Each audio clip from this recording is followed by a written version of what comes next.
రోజు నుండి హెల్తీగా తినాలనుకుంటున్నారా? అయితే క్రీమీ బ్రోకలీ ట్రై చేద్దాం. ఇది చాలా ఈజీ, చాలా న్యూట్రిషియస్, చాలా టేస్టీగా ఉంటుంది. చాప్ చేద్దాం.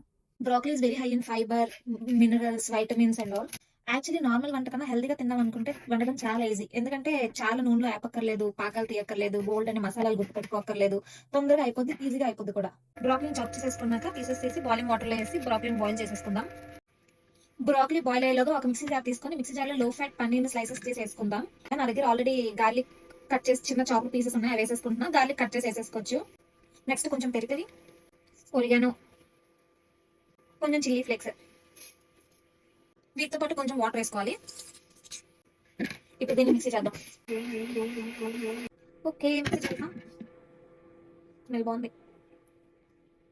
ప్యాన్ లో కొంచెం నెయ్యి వేసుకొని ఫిల్టర్ చేసుకున్న బ్రోకలీని వేసేసుకొని ఇలా సాటే చేయాలి. మనం పక్కన మిక్సీ చేసి పెట్టుకున్న పన్నీర్ ప్యూరీ ఉంది కదా, అది వేసేస్తాం. నేను ముందు లావుగా ఉండేదాన్ని. నేను వెయిట్ లాస్ అవుదాం అని డిసైడ్ అయినప్పుడు ఇలాంటి వెయిట్ లాస్ రెసిపీస్ చాలా ట్రై చేశాను. కానీ ఎప్పుడు ఇలా వీడియో చేయలేదు. ఇలా వీడియో ఫస్ట్ టైం ట్రై చేస్తున్నాను. ఒకవేళ మీకు నచ్చినట్టయితే లైక్, కమెంట్, షేర్ ఏదో ఒకటి చేయండి. నాకు ఇంకా వీడియోస్ చేయడం ఎంకరేజ్మెంట్ గా ఉంటుంది. ఈ ప్యూరిన్ అంతా బ్రోకలీలో వేసేసాక బాగా బాయిల్ అవ్వనివ్వాలి. అప్పుడు బ్రోకలీ ఫుల్ క్రీమీ టెక్స్చర్ వస్తుంది. అప్పుడు సేమ్ గార్లిక్ బ్రెడ్ లాంటి స్మెల్ వస్తుంది. టేస్ట్ అయితే దానికన్నా బాగుంటుంది. టేస్ట్ చేద్దాం. చాలా బాగుంది.